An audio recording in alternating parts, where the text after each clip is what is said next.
Hey, what's good, YouTube? Today we're gonna react to the most awkward interviews in hip hop history. But let's get into reaction. Rappers are notoriously tough to interview, come off too much like the police, and there's every chance they'll shut down and refuse to participate in the interview. On the other hand, Facts. if a rapper says or does the wrong thing during an interview, i.e., Drake infamously freestyling off his Blackberry in 2009, there's every chance that this will be etched into their legacy forever. In this video, we're taking a people closer don't look care at some no of the more. most awkward interviews in hip-hop history. Often, when new rappers emerge, news outlets will try to poke holes in the image they've constructed around themselves. But often, the artists are too savvy, and all the journalists who try to defame them end up doing is making them appear even more appealing to their fan base. That was the case when BBC attempted to tangle with a young Tyler, the Creator, in Odd Future. Flanked by the group's colorful cast of characters, which included Damo, Left Brain, Haji Beats, and Sid the Kid, the reporter made a mistake of underestimating the crew and clearly went into the interview with a preconceived idea of how he wanted to portray them. The result is a combative masterclass, with Tyler going out of his way to make things as difficult as possible. Okay, now what about your lyrics? What are you saying in your lyrics? Nothing to old white people off like you. Is that right? My lyrics aren't offensive. Some people find them offensive, don't Some you? people find everything offensive. Okay.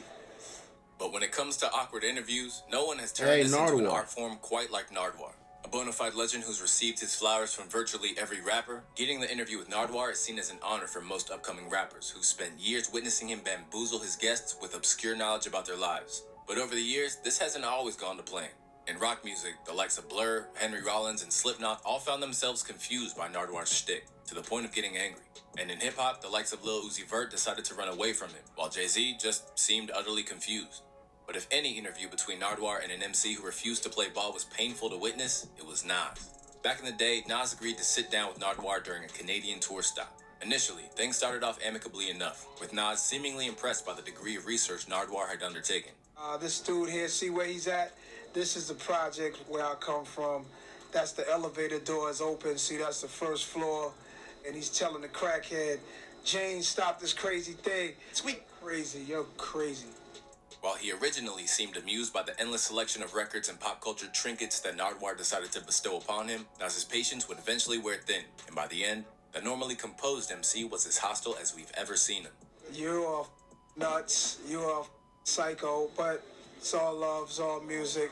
Peace. Thanks so much, Nas. Keep on rocking in the free world and do. Yo, it's over. It's over. Move the mic. Move the mic. Damn. While Nas managed to keep things cordial with Nardwuar for a little while, the same couldn't be said for Kodak Black's appearance on Ebro in the Morning. A man who will make several appearances on this list, Ebro's demeanor has a way of getting under people's skin in a way that he doesn't seem to be aware of.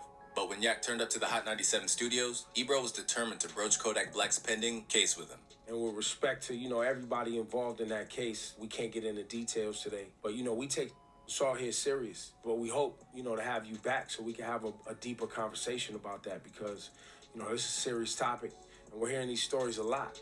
After some haphazard attempts from Peter Rosenberg to guide the conversation back to neutral ground with a bizarre comment about the moon landing, it wasn't long before Kodak's annoyance boiled over. You seem upset that I brought it up. I feel like sometimes when we going through y'all be entertained by bull. Change the subject. I'm finna walk out. We don't have to talk about nothing else. We could be done right here. All right, I'm going. Say this. After How does the best Hey, got up out of there, man. Got up out of there. More money in his retirement. the fact, Ebro received a mixture of praise and backlash from the culture. And in a subsequent radio appearance, he made it clear that this wasn't his intention.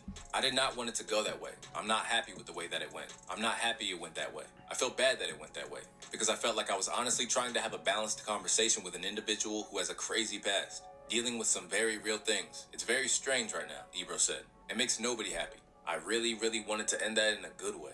Where this incident stemmed from Kodak not wanting to delve into his personal life, this next awkward encounter involving Ebro was one in which the generational gap between him and the current crop of hip-hop artists was all too apparent. During Lil Uzi Vert's meteoric rise to fame, he stopped in at Hot 97, and almost instantly, he was met with a dismissive attitude from Ebro. From the outset, he seemed intent on painting Uzi as just another mumble rapper, and as we know, he was anything but. Ebro really be hating, bro. Uzi made what could have been a painful experience into one where he made predictions that, in hindsight, simply exposed Ebro's lack of understanding of what Uzi was trying to accomplish.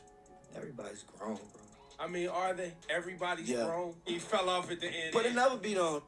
Nah, because all I got is old man beats and you're not built for Hey, that. it's gonna be a lot of young guys coming up here, and they ain't gonna want to rap on that. I'm trying to tell you, it's changing. Yo, look, I hope they change. But as I've seen with all you little young that think you nice, y'all get to like 27, 28, and y'all get to struggling, and y'all be trying to come back tell and you find what, that sound. I ain't gonna struggle, bro. And guess what? I'm gonna be here. Yo, it's funny because Uzi is like 27, 28, and this man is not struggling. I think, right? I think Uzi's like 27, 28 at this point, right? And it's like, bro, he ain't struggling. Like, this man ain't struggling, bro. Like, he's still doing numbers. This man is not struggling. Think you nice. Y'all get to like 27, 28, and y'all get to struggling, and y'all be trying to come back and find that Like, this sound. man's still not struggling. And guess what? I'm gonna He wasn't lying. It's gonna be totally different too. I'm gonna be all the way a rock star by then. History's proven Uzi to be right, with his decision to stay the course paying Right? dividends for years to come. But while his appearance on Hot Facts. 97 emboldened him, there are other cases in which a chaotic interview can set the course for a massive change in an artist's life. Boom Here we Gang. have Boom Gang's disastrous appearance on No Jumper. An incident which Adam 22 is categorized as Man, the worst interview headbutted in the No Jumper wall, history. man. Boonk appeared notably intoxicated from the start. And although there was an argument to be made that Adam should have never put him in front of the camera in the first place, he did appear to try to wind things up as soon as he could, particularly as Boonk began to repeat himself. Boogate is right now. I've been up for the past 3 weeks. Because I would like to do an interview when you're sober. Nah, you don't want to do an interview when I'm sober. I may not have the hiccups from it like this. The hiccups are not the biggest problem, but Yeah. okay. Boom Gang, everybody. Thank you very much. Appreciate you. Since then, Boonk, now named John Gabbana, has turned his life around. But while Boonk Gang all but left music without leaving a mark on the industry, two men that have are Childish Gambino and Chief Keef. Both exploding into the scene in the early 2010s, ATL's Donald Glover has become a pioneer in nearly every avenue, while Glow Gang's Chief Keef was instrumental to the foundation of drill as we know it. But as it became clear when Noisy aligned the two for a one-on-one interview, it became obvious that despite their significant contributions to the game, they lacked natural chemistry when brought together. Over the course of a painful 4 minutes, the pair couldn't find sufficient common ground, nor enough mutual admiration to make it work, with Keith clearly irritated by the conversation, making it known that he would rather not have to endure it, while Donald struggled to find something to say. You don't like talking that much. You say you're not a big talker. I feel that. You're 17. You're about to turn 18. Yeah. I didn't really like to talk that much when I was 18. I just kind of like drew a lot of stuff. You got a lot of tattoos. You ain't got no tat? I might get one that just says what I'm allergic to or something like that. I heard you like belts a lot. Somehow, things got even more excruciating when the conversation turned to music, with Donald misquoting Chief Keef's breakout hit in possibly the worst way conceivable. I spoke to people. That line, like a fart, that's what I don't like. Who said that? Is Huh? that all on there? Hell no. What's the first part? What's the last one? That's it. Sneak dishes. I don't like fart. Right. Where interactions like Keith and Gambino's painfully stunted conversation was the product of mutual misunderstanding rather than animosity, there are other cases where personal grievances spill over into the airwaves. Where you get This was farts definitely from? the case when it came to Joe Budden's infamous appearance on Hot 97. Set to appear on the show to promote Rage and the Machine, both Joe's beef with Drake and his high-profile issues with his former podcast co-host Marissa Mendez were brought up on air. Left angered by Hot 97 hijacking the interview to discuss anything but his album, Joe let his issues with Ebro and Peter Rosenberg be known in the most Joe way possible. I don't think that you guys are able to have an objective conversation, number one. Number two, this podcast conversation is not a conversation I care to have, especially not early in the morning.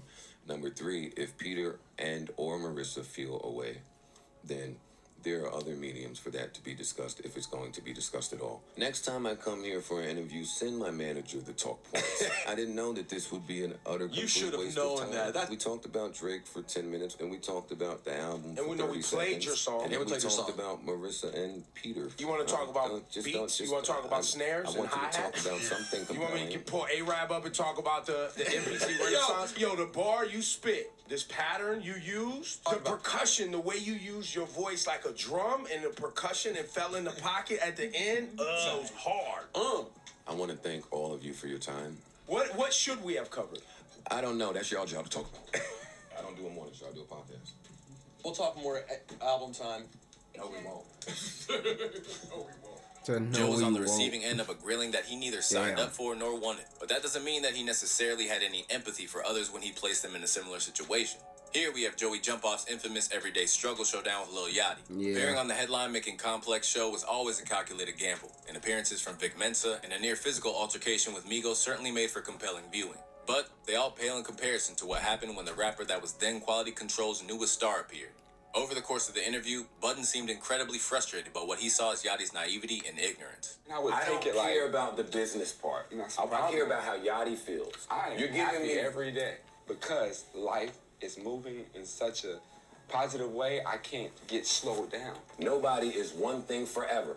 You cannot tell me in the music business you are happy 24/7. That is a lie. That is bull. And I refuse to have somebody tell me bull. I want to have an honest conversation. So when you come from a college dorm room with no money and you ain't getting no play with no girls, you have no car, and you come to having 3-4 cars, you got millions of dollars, $500,000 on your body just to wear, how could you be upset? Because I don't think that's where your values lie. That's why. Is that sounding old guy mad still? It sounds like you know you up me trying to bring it back. I ain't that what way. You said, let me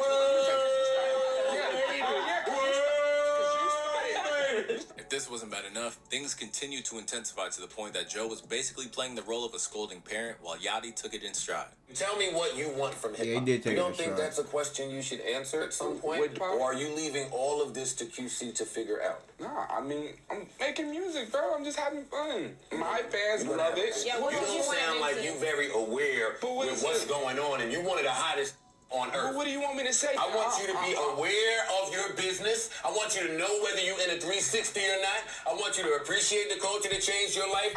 Now that's one thing I agree with Joe with. Is like, know if you're in a 360 deal or not, bro. In an interview, he was like, I don't know. But it's like, obviously, hindsight, obviously a nigga knew if he was in a 360 deal or not. Because, like, bro, Yachty have so many business ventures and shit. Like, bro, this man's, like, bro, he's smart enough to know if he's in a 360 deal or not. But it's like, doing an interview, it was fucking like, bro, he didn't know if he was in a 360 deal or not. It's like, damn, bro, like, that's like crazy. Like, bro, you got to know about your business and shit. Nigga just didn't want you to be broke. One of the hottest on earth. Well, what do you want me to say? I want you to be aware of your business. I want you to know whether you're in a 360 or not. I want you to appreciate the culture that changed your life and took you from college dorm rooms eating oodles and noodles. I want you who's well-spoken and articulates himself well. Chill. Yeah.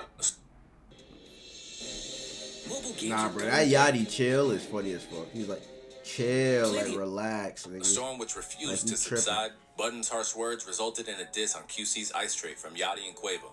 Since then, the two have squashed the beef. In a similar vein, our next entry is another instance where a rapper turned media personality in an incendiary debate. Back in 2013, Kanye was an explosive form when it came to generating carnage wherever he went. A time where the man who'd become Ye was gradually becoming more and more outspoken. Things came to a head when he appeared on Sway in the Morning to promote his forthcoming album, Yeezus. Who's gonna be the Medici family and stand up and let me create more? Or do you want to marginalize me till I'm out of my moment? Or why don't you empower yourself? Take a few steps back. You ain't got the answers, Sway. Yeah. I've been doing this more than you. Relax. You ain't got the answers. You ain't been doing the education. You ain't spent $13 million of your own money trying to empower yourself. Yes, but I spent hundreds of thousands and putting out clothing lines at a smaller degree. It ain't Ralph level. What's the name of your clothing line? We don't know. Why is it that you can't? I just told you I lost the money because I did not have the knowledge of how to do it the right way. You ain't got to turn up, man. This ain't no show, man. I'm talking to you as a homie. You ain't got to turn up on me man to man, dog. These mics, we could turn all this off. You ain't got to do this. Don't try to embarrass us. An incident which promptly reached the status of iconic meme. Kanye and Sway put the fiery exchange behind them until years later, when his high-profile rift with Adidas led Ye to consider that perhaps Sway was actually right about remaining independent. On the subject of time, and more specifically timekeeping, we have our final entry. For this one, we need to head over to Norway for a legendary interview with Snoop Dogg. After arriving at an interview in a sneaker store a long time after he was scheduled to, a reporter innocently tried to press the Dogfather on his punctuality. Almost instantly, Snoop made it known that this was a very bad idea. You're 5 hours late here. And Man, shut the up. Yeah, I was just wondering why you were so late, and I saw you were twittering about you being stopped at the border. I was late because I went to go get some chicken wings. That's why I was late. Because I wanted to go see Norway up close and personal and visit the old folks' home. I went to a convalescent home. That's why I was late. Now is the partying changing? I don't party. Get this Damn. Damn, niggas like shut the fuck up. But hey, man, like bro, most of these interviews was fucking awkward because of the interviewer making either like stupid comments or fucking like their energy is off. Like usually the interviewer will fucking bring out will fucking bring out the negative in some of these artists, because some of these artists not really like, you know, social people. Some of them don't like talking, and like most of the artists don't even like doing interviews in the first place. So it's like if the interviewer ain't really like vibing well with the artist, like bro, the interview not gonna go good. The interview just not gonna go good. Then it's like hitting on certain talking points that the artist haven't agreed on or like isn't failing. Hey man, the interview probably not gonna go in a fucking right direction and shit. But hey, it's funny how this man fucking Ebro was like, you young niggas when you hit 27, 28, y'all gonna be struggling. And this nigga Uzi was like, I ain't gonna be struggling. That nigga ain't struggling, bro. Like that nigga's thriving at this point. Like this man's like still doing fucking numbers. But hey, but you know, like, comment, subscribe. Suggest anything else to interact to, you know, down below in the comments. But check out and next one.